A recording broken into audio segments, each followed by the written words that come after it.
Dans les archives judiciaires de la Nouvelle-Orléans, une ligne barrée à l'encre noire interdit encore aujourd'hui l'accès à un dossier daté de 1847.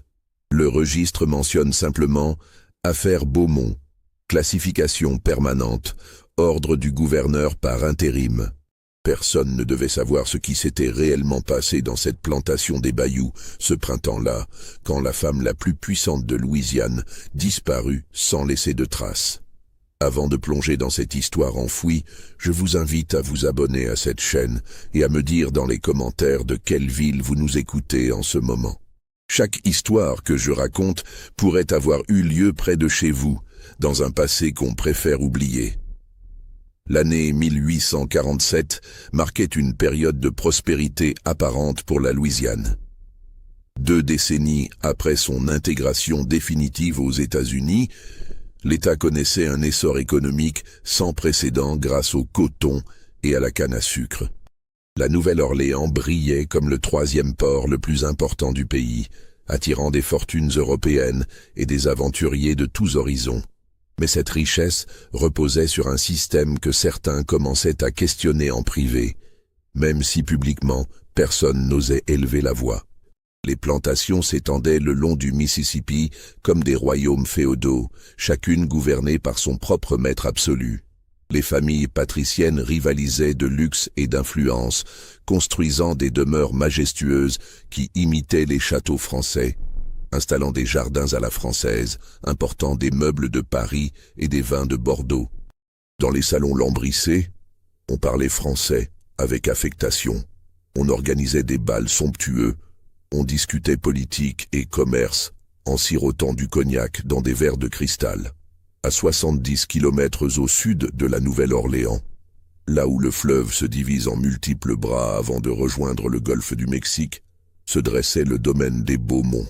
3000 hectares de terre fertile, 450 âmes asservies, une raffinerie de sucre qui fonctionnait jour et nuit pendant la saison de récolte. La demeure principale, baptisée Belle-Rivière, s'élevait sur 3 étages, avec une colonnade blanche visible depuis le fleuve.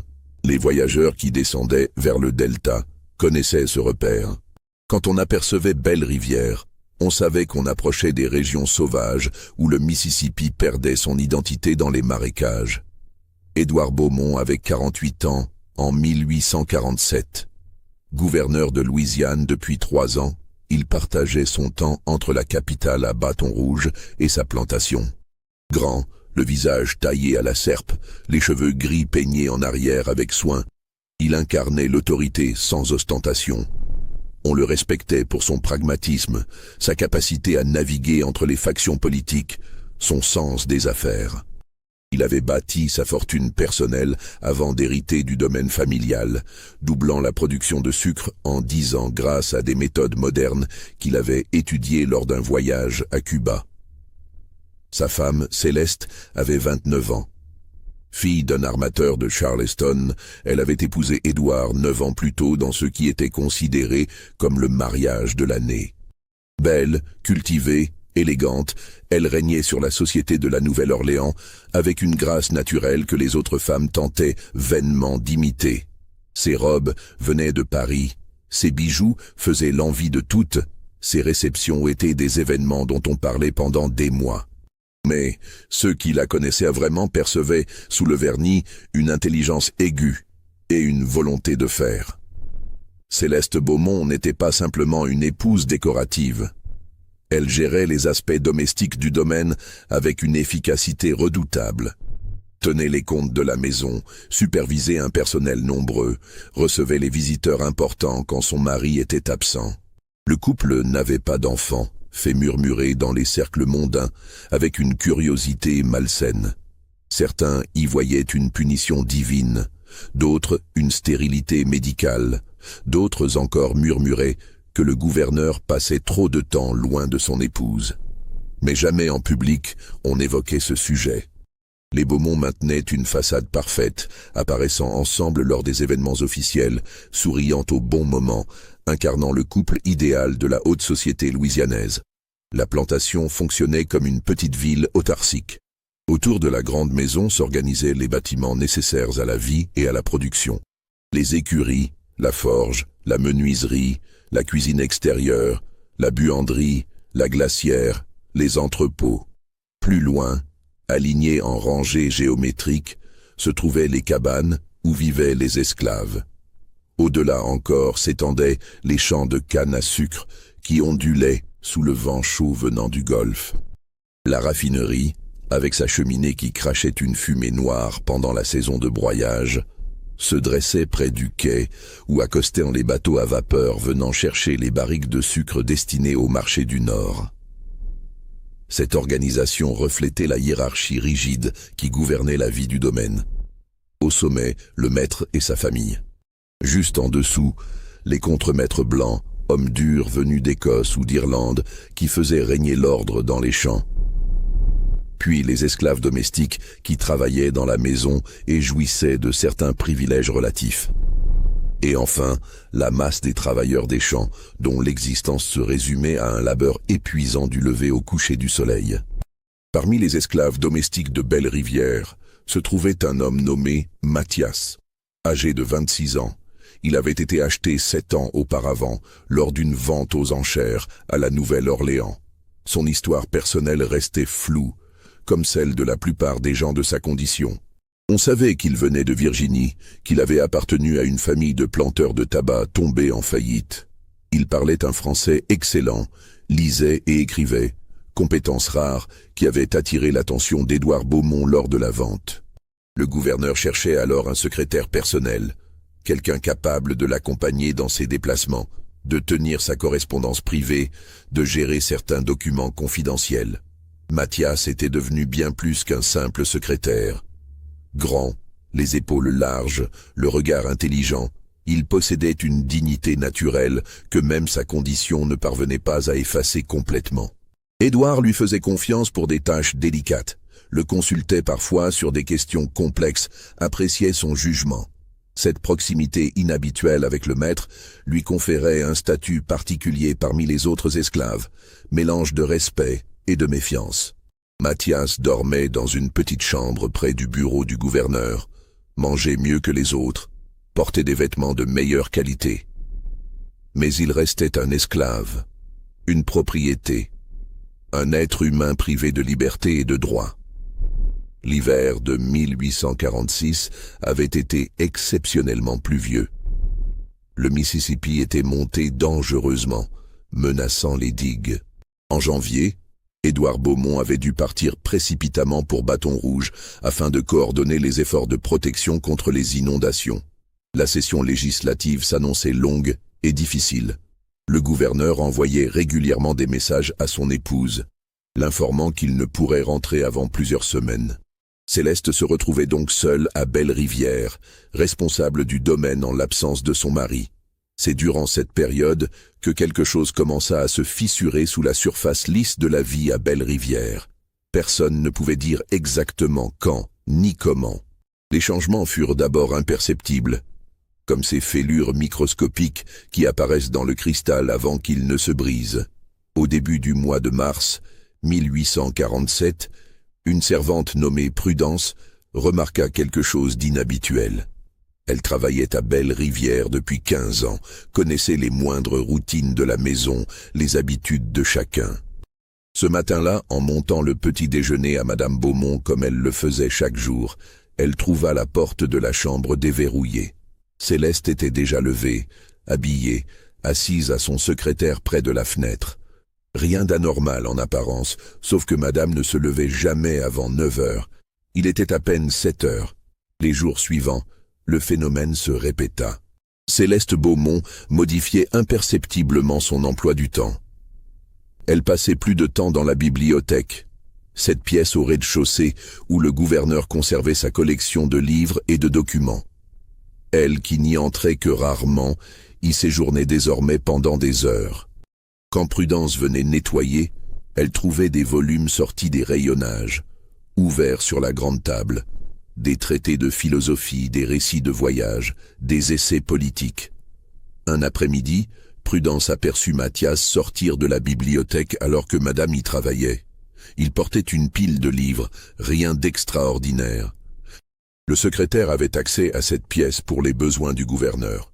Mais quelque chose dans la manière dont il referma doucement la porte, dans le regard qu'il jeta autour de lui avant de s'éloigner, éveilla une inquiétude diffuse chez la servante. Elle n'en parla à personne. Que dire de toute façon? Madame Beaumont lisait dans la bibliothèque de son mari. Le secrétaire transportait des livres. Rien de répréhensible. Pourtant, Prudence commença à observer avec plus d'attention. Elle nota que Céleste convoquait régulièrement Mathias pour des tâches qui semblaient ne jamais exister auparavant. Faire l'inventaire des livres, réparer les reliures abîmées, cataloguer les documents. Ces rencontres se déroulaient toujours dans la bibliothèque, porte fermée. Parfois, Prudence entendait des voix en passant dans le couloir. Des conversations, pas simplement des ordres donnés et exécutés. Des échanges qui duraient. D'autres membres du personnel domestique commencèrent à percevoir ces anomalies. Josiah, le majordome, homme âgé qui servait la famille depuis 30 ans, fronça les sourcils quand madame lui demanda de veiller à ce que personne ne dérange la bibliothèque pendant que Mathias y travaillait. Marcus, le valet qui s'occupait des appartements du gouverneur, remarqua que certains documents personnels du maître avaient été déplacés. Des lettres, des journaux intimes, des papiers que normalement seul Édouard consultait. Un soir de la mi-mars, Thomas Callahan, le contremaître principal, vint trouver Josiah. C'était un Irlandais rude, au visage buriné par le soleil, qui gérait les équipes de travailleurs avec une poigne de fer. Il buvait trop, jurait constamment, mais connaissait son métier et faisait produire les chants mieux que quiconque. « Il se passe quelque chose de pas normal », dit-il sans préambule. Josiah leva les yeux de ses comptes. « De quoi parles-tu » ? Ce nègre, Mathias, il devient arrogant. Il regarde les gens différemment, comme s'il se croyait au-dessus de sa condition. Le majordome soupira. Mathias a toujours été différent. Le maître lui accorde une certaine latitude. C'est pas ça. Callahan s'assit lourdement. Hier, je l'ai croisé près des écuries. Il portait une chemise neuve, propre, repassée. Il sentait le savon de qualité, pas cette cochonnerie qu'on donne aux domestiques. Et il m'a regardé droit dans les yeux, sans baisser la tête. Aucun esclave fait ça avec un contremaître blanc. Josiah ne répondit pas immédiatement. Il pensait à ses portes fermées, ces conversations qu'il entendait sans comprendre les mots, ce changement subtil dans l'atmosphère de Belle-Rivière. « Je surveille », finit-il par dire. « Mais sois prudent avec tes accusations.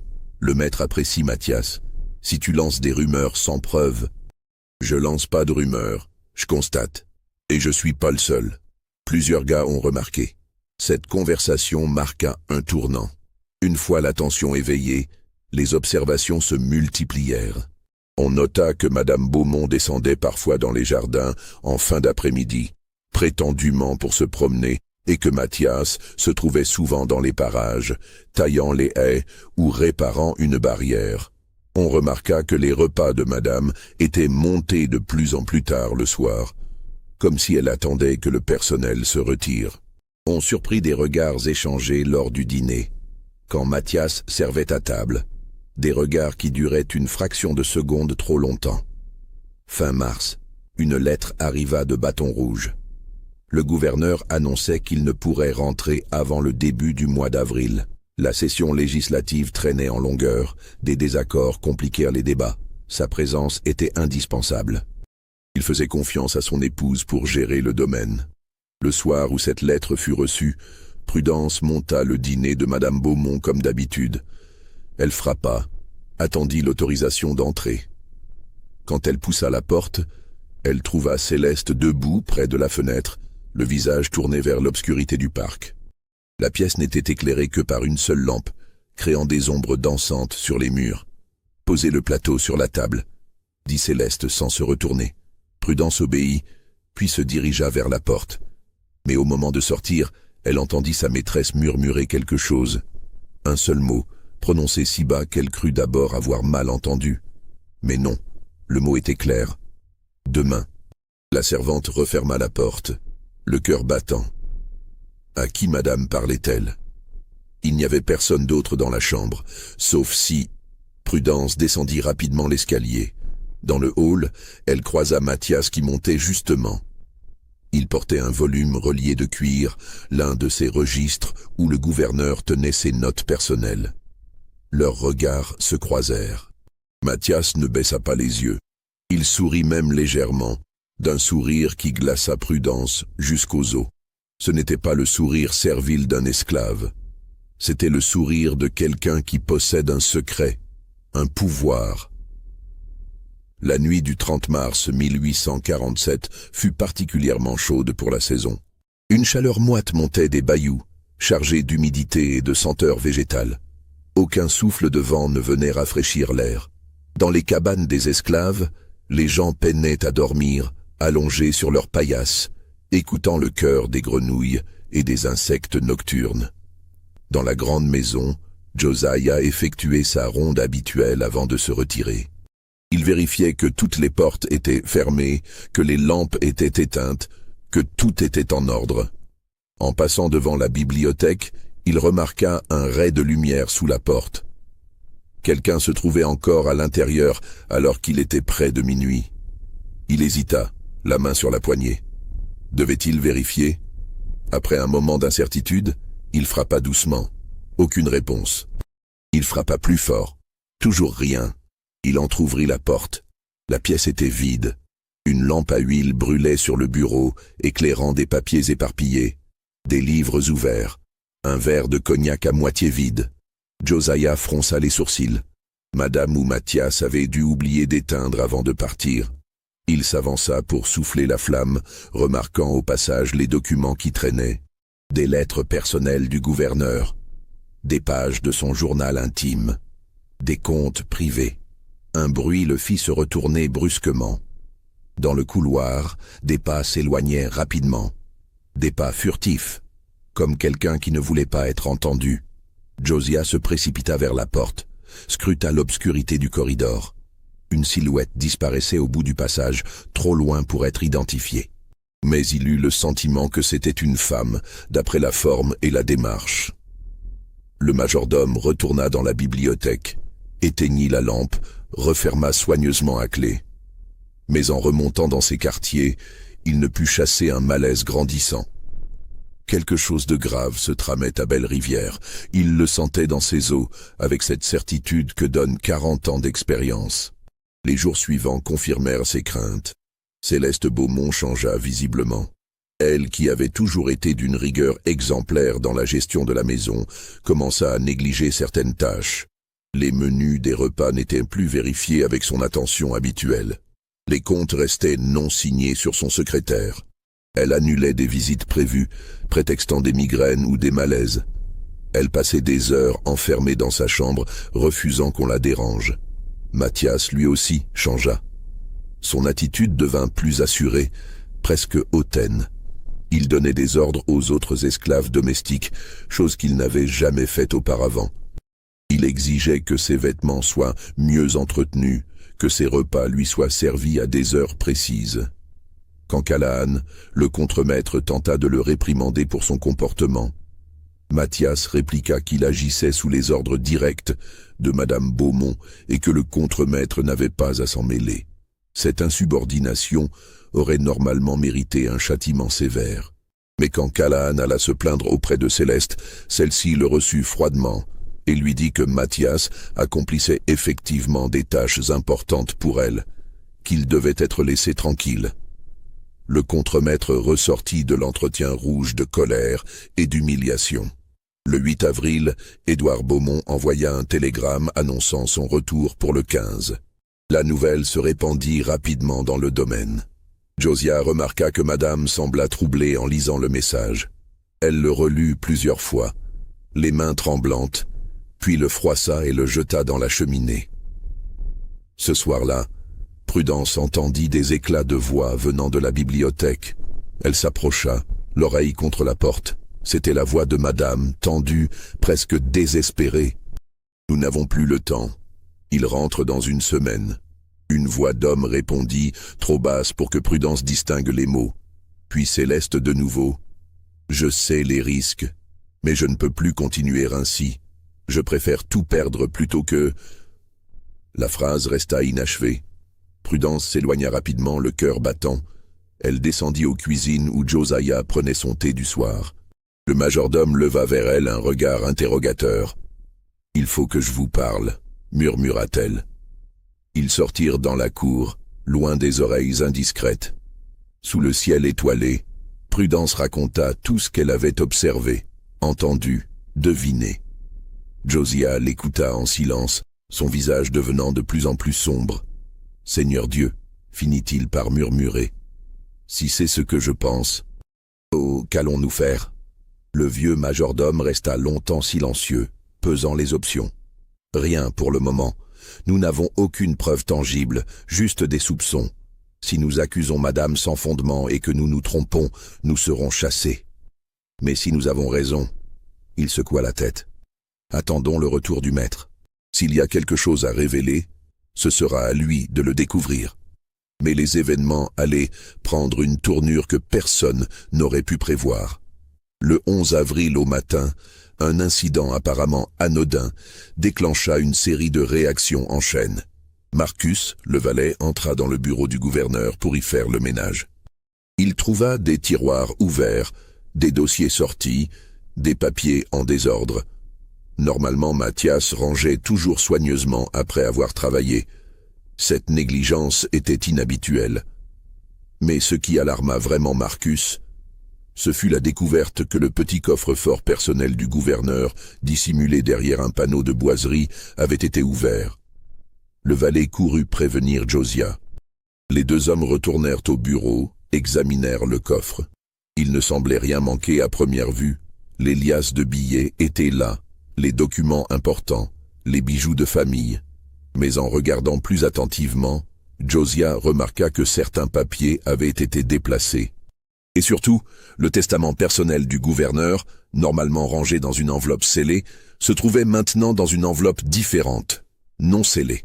« Quelqu'un l'a lu », dit Josiah d'une voix blanche. « Quelqu'un a ouvert ce testament. » La seule personne, à part le gouverneur lui-même, qui connaissait la combinaison du coffre était Mathias. Édouard la lui avait confiée quelques années auparavant, pour des raisons pratiques, en cas d'urgence. Cette confiance avait été un privilège extraordinaire pour un esclave. Josiah prit une décision rapide. Il ordonna à Marcus de surveiller discrètement Mathias, de noter tous ses déplacements, toutes ses activités. Lui-même allait observer Madame Beaumont. Il fallait savoir ce qui se tramait avant le retour du maître. Cette surveillance révéla rapidement des informations troublantes. Marcus découvrit que Mathias se rendait régulièrement aux écuries tard le soir, prétendument pour vérifier les chevaux. Mais il n'y restait jamais longtemps.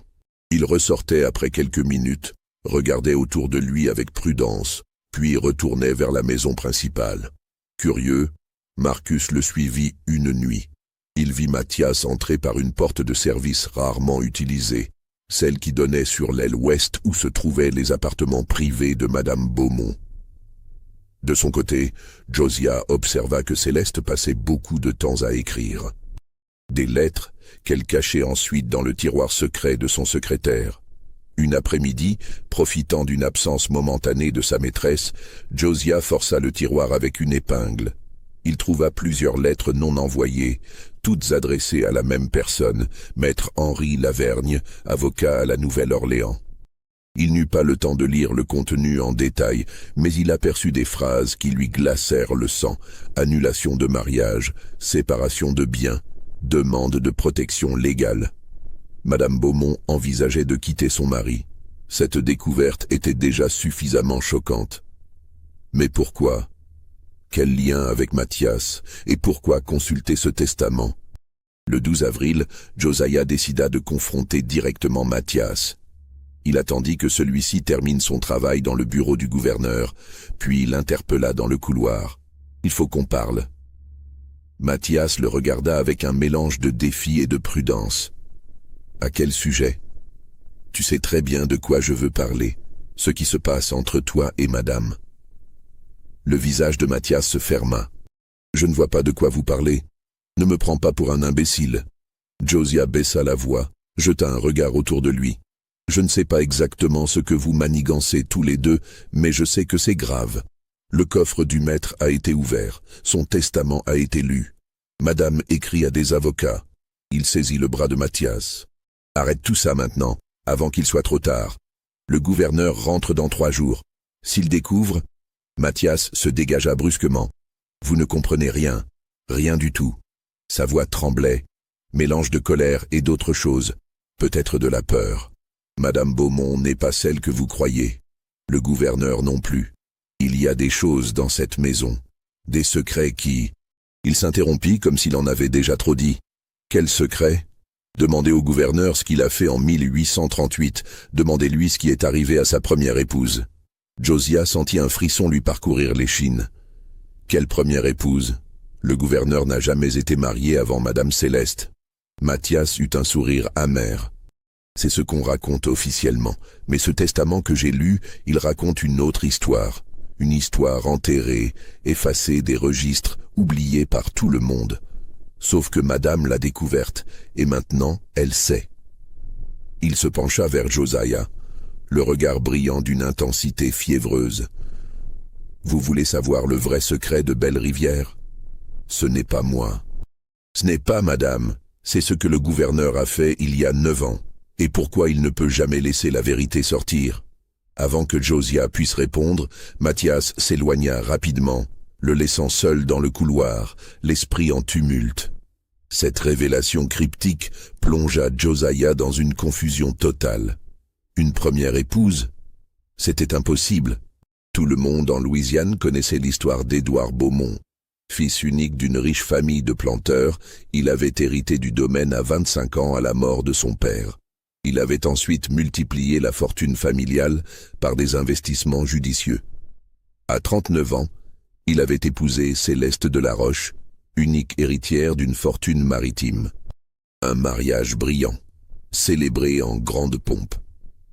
Jamais personne n'avait mentionné une union antérieure. Pourtant, pourquoi Mathias mentirait-il sur un sujet aussi vérifiable?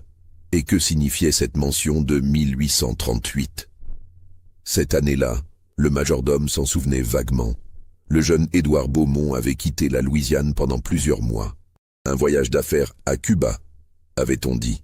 Il était revenu changé, plus sombre, plus renfermé.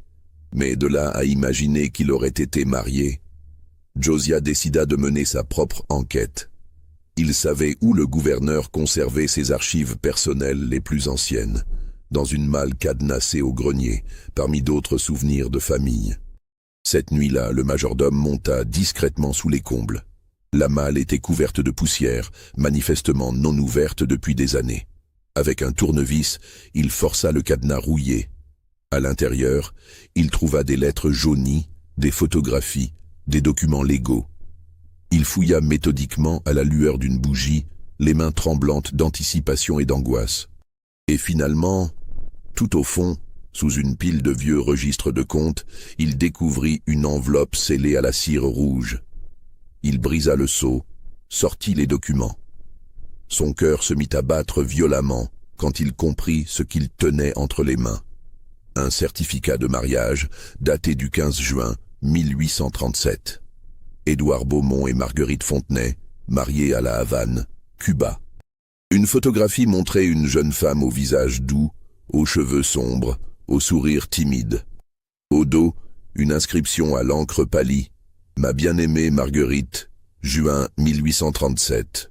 D'autres papiers accompagnaient le certificat. Des lettres d'amour, pleines de passion et de tendresse. Des poèmes copiés de la main d'Édouard.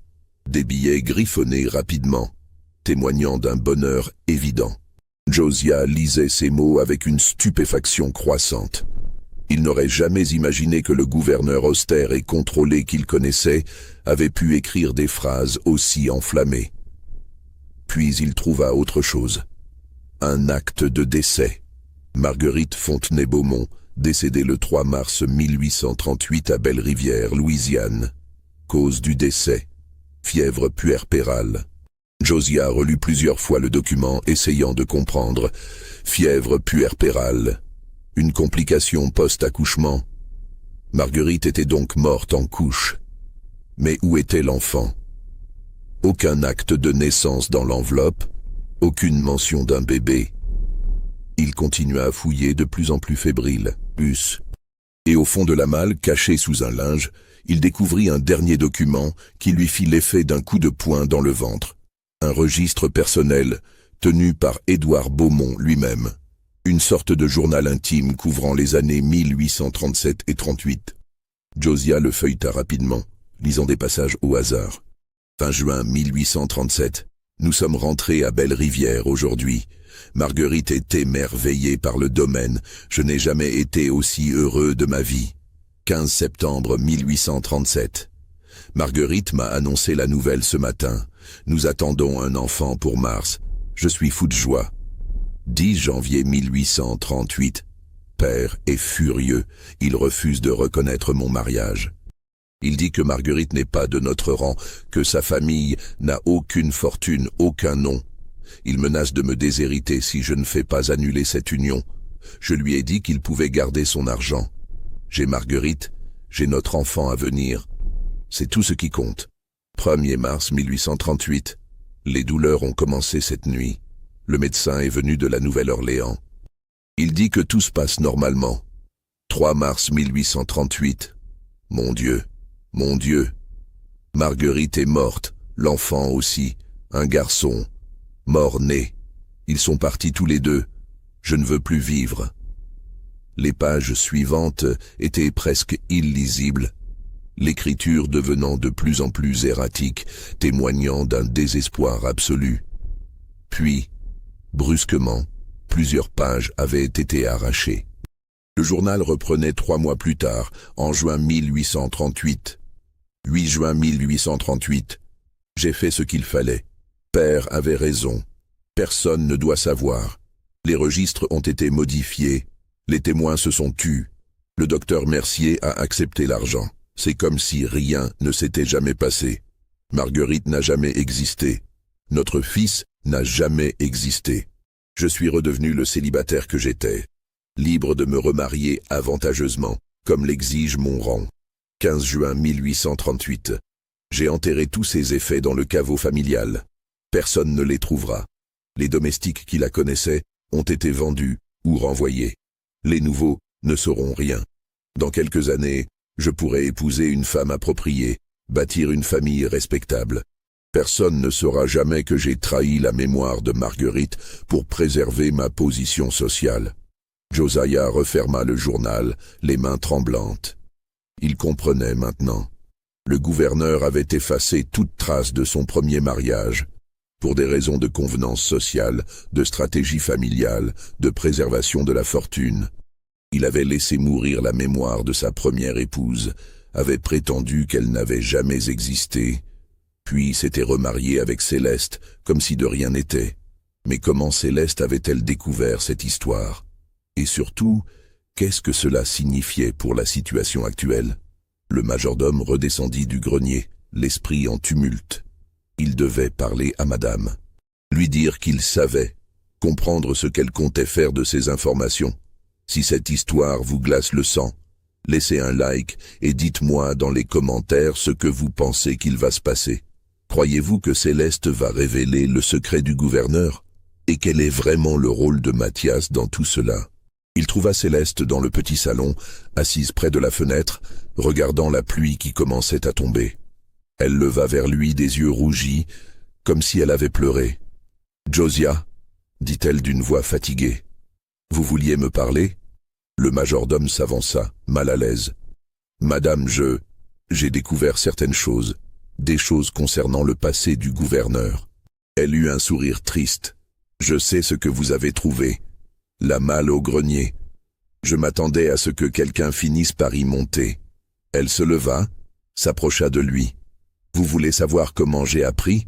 Josiah hocha la tête, incapable de parler. « C'était il y a 6 mois. J'ai reçu une lettre anonyme. Quelqu'un m'indiquait où chercher, quoi chercher. Au début, je n'y ai pas cru. Puis j'ai commencé à fouiller. J'ai trouvé des incohérences dans les documents officiels, des trous dans les registres paroissiaux, des serviteurs qui avaient tous été renvoyés la même année. Alors j'ai demandé à Mathias de m'aider. Elle vit l'expression sur le visage du majordome. Oui, Mathias. Il sait lire, écrire, comprendre les documents légaux. Et il est discret. Madame, ce que vous sous-entendez, les gens parlent. Ils pensent que vous et lui. Je sais ce qu'ils pensent. Sa voix se durcit. Laissez-les penser. La vérité est bien différente. Mathias et moi, nous avons une relation purement intellectuelle. Il m'aide dans mes recherches. En échange, je lui apprends. Je lui enseigne la littérature, la philosophie, l'histoire. Des choses qu'un homme de sa condition ne devrait jamais connaître. Et oui, je réalise le danger. Mais je m'en moque. Pourquoi faites-vous tout cela? Céleste retourna vers la fenêtre.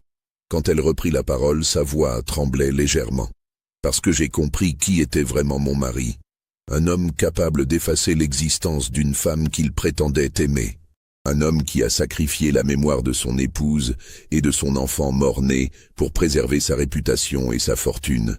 Elle se tourna vers Josiah, les yeux brillants.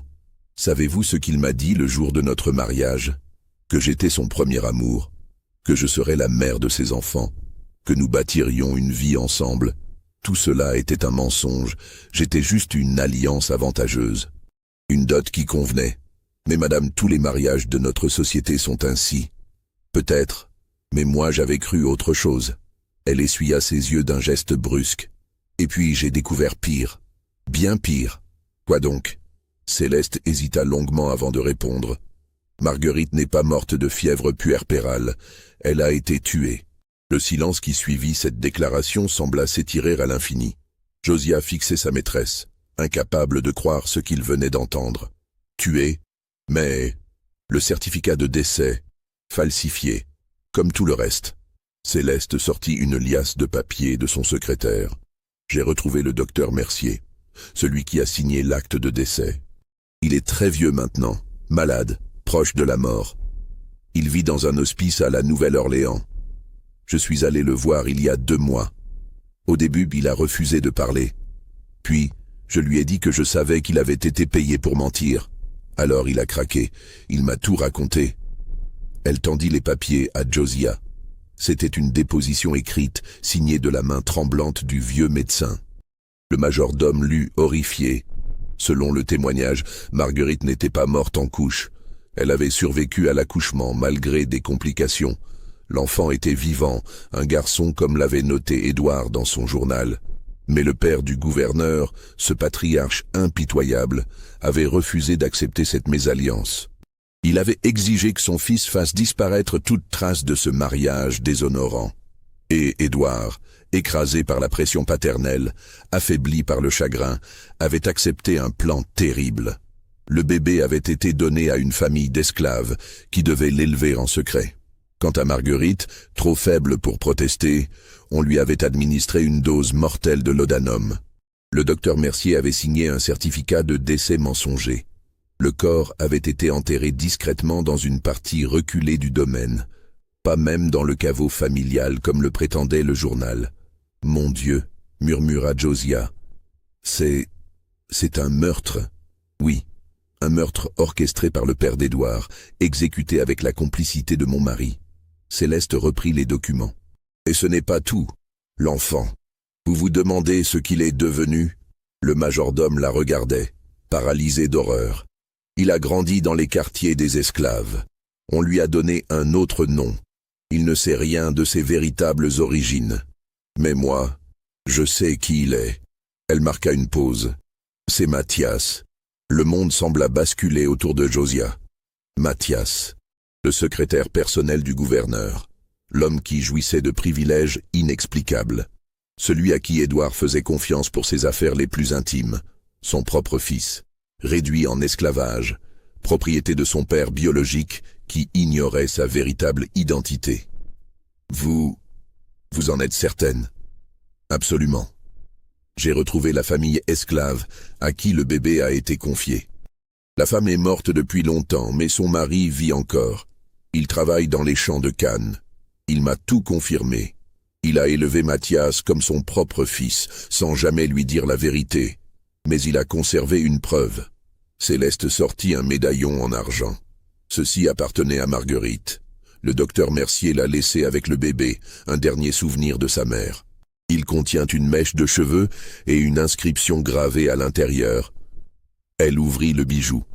Sur l'une des faces intérieures, on pouvait lire « Pour mon fils, né le 2 mars 1838, je t'aimerai toujours, Marguerite ». Josiah prit le médaillon d'une main tremblante. « Mathias, sait-il » ?« Oui, je lui ai dit il y a 3 semaines. » Céleste se laissa tomber sur une chaise, soudain épuisée. Vous auriez dû voir son visage, l'incrédulité, puis la colère, une colère terrible. Toute sa vie a été un mensonge. Il est le fils légitime d'un gouverneur, l'héritier d'une fortune immense, et il a été réduit en esclavage, contraint de servir son propre père, de l'appeler maître. Pourquoi lui avoir révélé tout cela? Parce que c'est juste, parce qu'il méritait de savoir. Elle releva la tête, le regard dur, et parce que j'ai besoin de lui pour détruire Édouard. Détruire? Oui, je vais révéler toute l'histoire. Le meurtre de Marguerite, la falsification des documents, l'esclavage de son propre fils. Édouard perdra tout, sa réputation, son poste de gouverneur, sa fortune.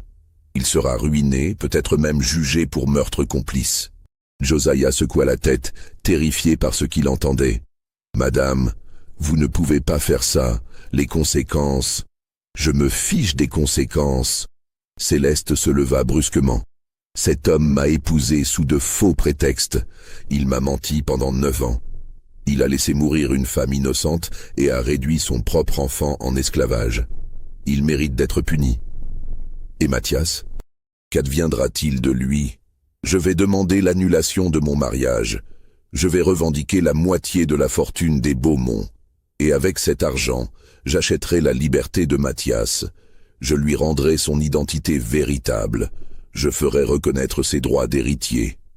Son visage s'illumina d'une détermination farouche. Justice sera rendue. Josiah comprit alors l'ampleur du plan.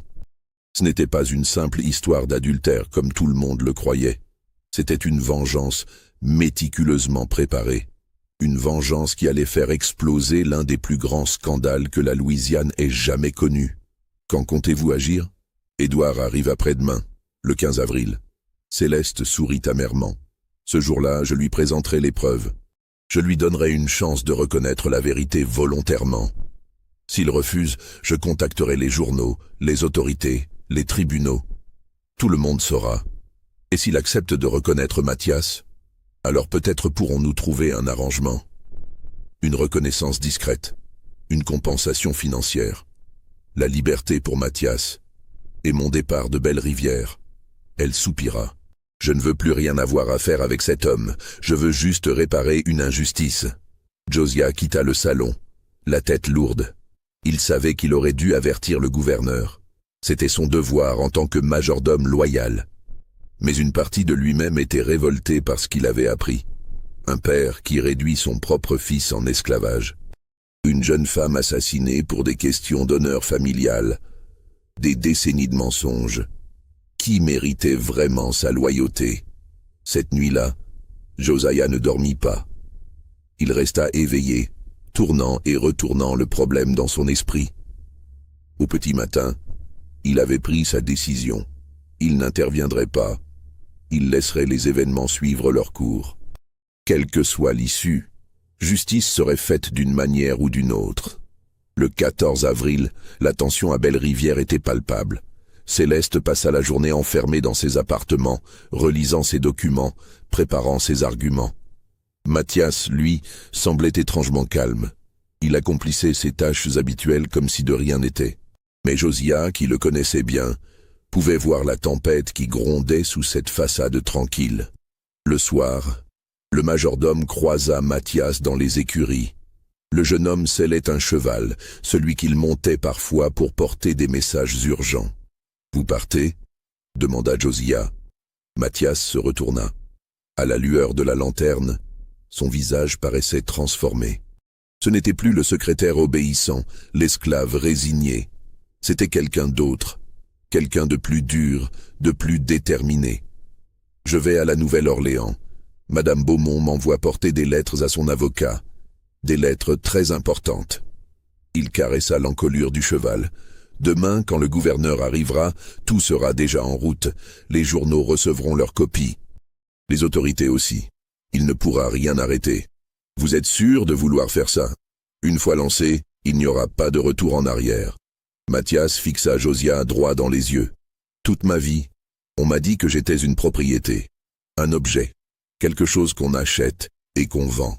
Maintenant je découvre que je suis le fils d'un homme riche et puissant, que ma mère a été tuée pour me priver de mon héritage, que mon père m'a transformé en esclave pour cacher sa honte. Sa voix se brisa légèrement. Alors oui, je suis sûr, je veux que le monde sache, je veux que mon père paie pour ce qu'il a fait. Il monta en selle, s'apprêtant à partir, mais il se retourna une dernière fois. Josiah, quand tout ça éclatera, beaucoup de gens souffriront. Vous serez peut-être chassés. Les autres domestiques aussi. Je suis désolé. Mais il faut que ce secret sorte au grand jour. Puis il talonna le cheval et disparut dans la nuit. Le 15 avril se leva sur Belle-Rivière dans une atmosphère de fin du monde. Le ciel était bas, chargé de nuages noirs. L'air sentait l'orage. Les esclaves travaillaient dans les champs avec un malaise diffus, sentant que quelque chose de terrible allait se produire sans savoir quoi. Vers 10 heures du matin, un bateau à vapeur accosta au quai de la plantation. Édouard Beaumont en descendit, accompagné de 2 assistants et de plusieurs malles de bagages. Le gouverneur paraissait fatigué mais satisfait. La session législative s'était bien passée, il avait obtenu les votes qu'il souhaitait, sa position politique était consolidée. Josiah l'accueillit au pied des marches de la grande maison. « Bienvenue à la maison, monsieur le gouverneur. »« Merci, Josiah. Où est madame Beaumont ?»« Dans le salon, monsieur, elle vous attend. » Édouard fronça les sourcils, percevant quelque chose d'inhabituel dans le ton du majordome. Mais il ne fit aucun commentaire. Il monta les marches, entra dans la maison. Céleste se tenait debout près de la cheminée éteinte, vêtue d'une robe sombre, très droite, très calme. Sur la table devant elle était posée une liasse de documents. « Céleste, » dit Édouard avec un sourire, « tu m'as manqué. Nous devons parler. » Le ton arrêta net le gouverneur. Il s'avança lentement, étudiant le visage de sa femme. « Que se passe-t-il ?»« Je sais tout, Édouard. Marguerite, l'enfant, le meurtre, Mathias. » Le sang se retira du visage du gouverneur. Il resta immobile pendant de longues secondes, comme pétrifié. Puis, très lentement, il s'assit sur une chaise, les jambes soudain incapables de le porter. « Je ne sais pas de quoi tu parles, » murmura-t-il faiblement. « Ne mens pas. J'ai toutes les preuves. Le certificat de mariage original, le témoignage du docteur Mercier, le médaillon de Marguerite, les aveux du vieil esclave qui a élevé ton fils. » Elle désigna les documents. « Tout est là. Et des copies ont été envoyées cette nuit à la Nouvelle-Orléans, aux journaux, aux autorités, à mes avocats. D'ici demain, toute la Louisiane saura ce que tu es vraiment. » Édouard releva brusquement la tête. « Tu n'as pas fait ça. »« Si, c'est fait. Tu te rends compte de ce que tu viens de détruire? Ma carrière, ma réputation, ma famille. » Sa voix montait, teintée de panique. « Et ta propre réputation aussi. Tu seras associé à ce scandale. Personne ne voudra plus te recevoir. Je m'en fiche. Je n'ai plus rien à faire de cette société hypocrite. » Céleste s'approcha de lui, le regardant de haut. « Tu as tué une femme innocente. Tu as réduit ton propre fils en esclavage. Tu mérites tout ce qui va t'arriver. Ce n'était pas mon choix. » Édouard se leva brusquement, le visage déformé par l'angoisse. « Mon père, il m'a forcé. J'étais jeune, faible. Je n'ai pas eu le courage de lui résister. Mais j'aimais Marguerite. Je l'aimais vraiment. Et pourtant tu l'as laissée mourir. Je ne savais pas. Mon père m'a dit qu'elle était morte naturellement. Ce n'est que plus tard, bien plus tard, que j'ai découvert la vérité. Et alors il était trop tard. Des larmes coulaient maintenant sur ses joues. J'ai essayé de compenser. J'ai donné à Mathias une vie meilleure que celle des autres esclaves. Je lui ai appris à lire, à écrire. Je l'ai gardé près de moi, sans jamais lui dire qui il était vraiment. Comment aurais-je pu? Cela aurait tout détruit. Édouard tomba à genoux. Je t'en supplie, Céleste. Arrête tout ça. Je ferai n'importe quoi. Je te donnerai ce que tu veux, de l'argent, le divorce, la reconnaissance de Mathias. Mais épargne-moi cette humiliation publique. Céleste le regarda longuement, le visage impassible. Puis elle secoua la tête. Non, la vérité doit sortir. Pour Marguerite, pour Mathias, pour toutes les autres victimes de ce système abominable que tu incarnes. À cet instant, la porte du salon s'ouvrit brusquement. Mathias entra, suivi de Josiah qui tentait vainement de le retenir. Le jeune homme s'avança vers Édouard, qui s'était relevé et le fixait avec une expression d'horreur mêlée de reconnaissance. « Père » dit Mathias, le mot tombant comme une pierre dans le silence. Édouard chancela. « Mathias, je... » « Taisez-vous. » Le jeune homme s'arrêta à quelques pas de lui. « Toute ma vie, je vous ai admiré. J'ai cru que votre bonté envers moi venait d'une générosité naturelle, que vous étiez un maître meilleur que les autres. Maintenant je sais la vérité. Vous n'étiez pas bon, vous étiez coupable. Et votre culpabilité vous rongeait. Je suis désolé. Si j'avais su quoi faire, vous auriez pu me libérer. » La voix de Mathias explosa dans la pièce. « À n'importe quel moment. Vous étiez le gouverneur de cet État, vous aviez le pouvoir de me donner ma liberté, de reconnaître ma filiation, de me rendre mes droits. Mais vous ne l'avez pas fait, parce que cela aurait révélé votre secret. Alors vous avez préféré me garder comme esclave, comme votre propriété, plutôt que de risquer votre précieuse réputation. » Édouard ne répondit pas. Il n'y avait rien à répondre. Tout était vrai. Un long silence tomba sur la pièce. Dehors, le tonnerre gronda, annonçant l'orage imminent. Ce qui se passa dans les heures suivantes ne fut jamais complètement éclairci. Les versions divergent selon les témoins, mais certains faits sont établis. Vers midi, des cris furent entendus venant du salon, puis un coup de feu. Le personnel accourut pour trouver la porte verrouillée de l'intérieur. Il fallut la forcer. Quand ils entrèrent enfin, ils découvrirent une scène de cauchemar. Édouard Beaumont gisait sur le sol, une blessure par balle à la poitrine. À côté de lui, son pistolet personnel, celui qu'il gardait toujours dans son bureau. Céleste se tenait debout près de la fenêtre, le visage livide, en état de choc. Mathias avait disparu. Le gouverneur vivait encore, mais à peine. On envoya chercher un médecin, mais tout le monde savait qu'il était trop tard. Édouard mourut 1 heure plus tard, sans avoir repris conscience. Selon le rapport officiel, il s'était suicidé dans un accès de folie. Mais certains murmurèrent que la blessure ne correspondait pas à un suicide, que l'angle du tir suggérait plutôt que quelqu'un d'autre avait tiré. Était-ce Céleste? Était-ce Mathias?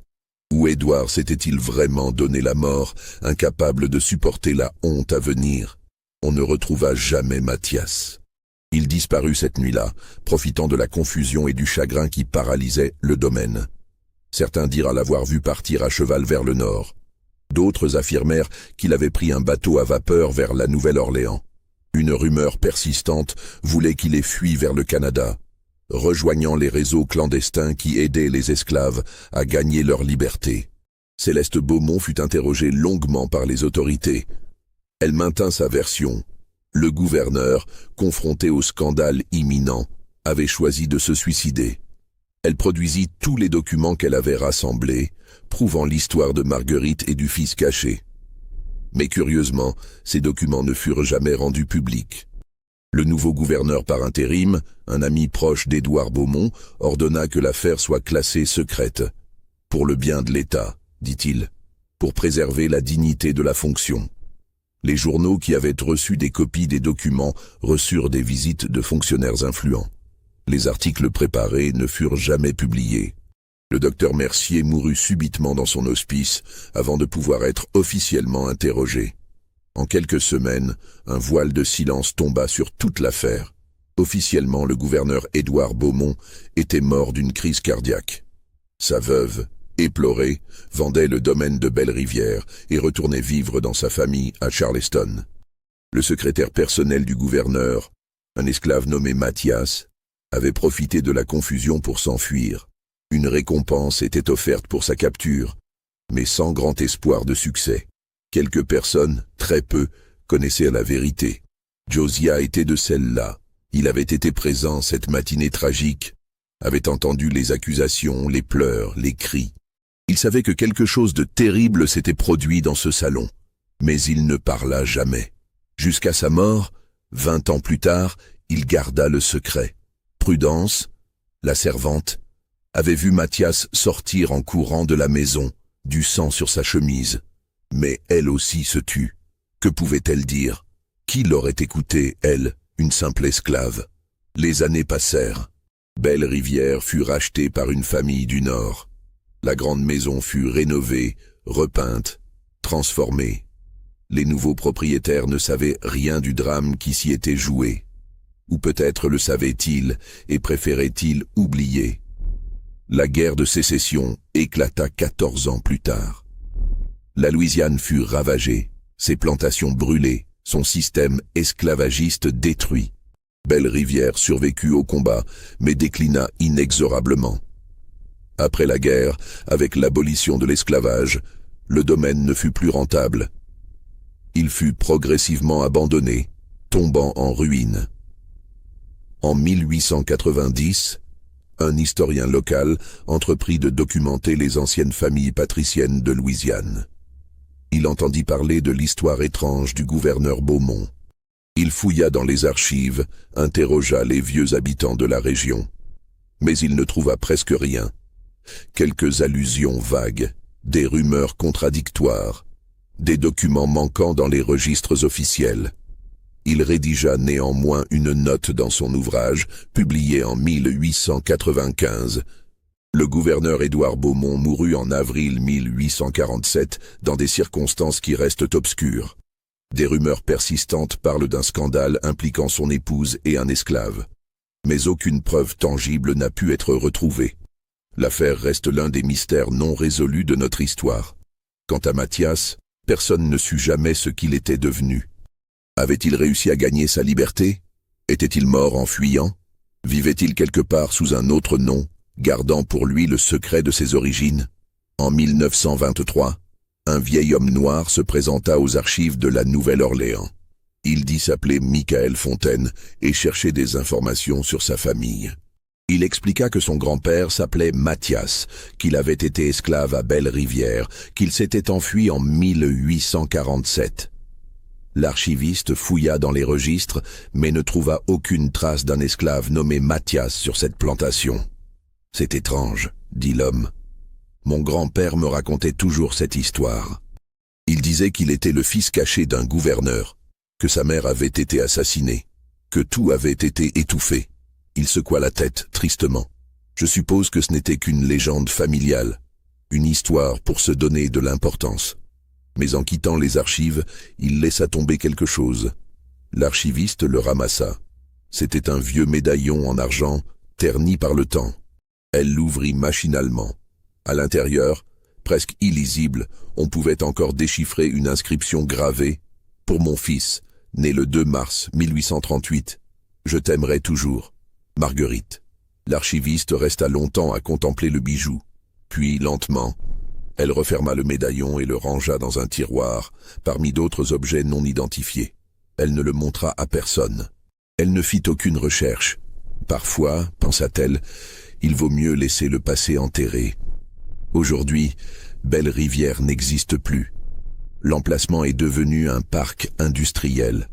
Rien ne rappelle la grande demeure qui s'élevait là autrefois. Les archives judiciaires de la Nouvelle-Orléans conservent toujours ce dossier barré à l'encre noire, interdit d'accès. De temps en temps, un historien curieux demande à le consulter. On lui répond invariablement que le dossier a été perdu dans l'incendie de 1944 qui détruisit une partie des archives. Mais certaines nuits, dit-on, dans les quartiers créoles de la Nouvelle-Orléans, on peut entendre les vieilles femmes raconter une histoire. L'histoire d'une plantation maudite, d'un amour interdit, d'un secret terrible, enfoui sous des décennies de mensonges. L'histoire d'une femme qui chercha la justice, d'un homme qui découvrit son identité volée, d'un gouverneur qui paya le prix de ses crimes. Est-ce que cette histoire est vraie? Personne ne peut le dire avec certitude. Les preuves ont disparu. Les témoins sont morts. Les documents ont été détruits ou cachés. Il ne reste que des murmures, des légendes, des doutes. Mais parfois, quand le vent souffle depuis les bayous, chargé de l'odeur lourde des marécages, on peut presque entendre les échos d'une époque révolue. Les cris d'une femme trahie, les pleurs d'un enfant volé, le coup de feu qui mit fin à un règne de mensonges. Et on se demande, tout cela s'est-il vraiment passé? Ou n'est-ce qu'une autre histoire inventée pour effrayer les enfants le soir venu? La vérité, comme toujours, reste enfouie quelque part entre la mémoire et l'oubli, entre ce que nous savons et ce que nous préférons ignorer, entre l'histoire officielle et les secrets que chaque famille porte en elle. Cette histoire vous a-t-elle glacé le sang? Pensez-vous que tout cela a pu réellement se produire dans la Louisiane du 19e siècle? Dites-moi dans les commentaires ce que vous croyez qu'il est vraiment arrivé à Mathias. A-t-il trouvé sa liberté? A-t-il vécu libre sous un autre nom? Ou son destin fut-il plus sombre encore? Si vous aimez ces histoires de mystères historiques, abonnez-vous à la chaîne et partagez cette vidéo avec tous ceux qui, comme vous, sont fascinés par les secrets enfouis du passé. Car chaque famille, chaque demeure ancienne, chaque région possède ses ombres. Et certaines de ces ombres ne demandent qu'à ressurgir.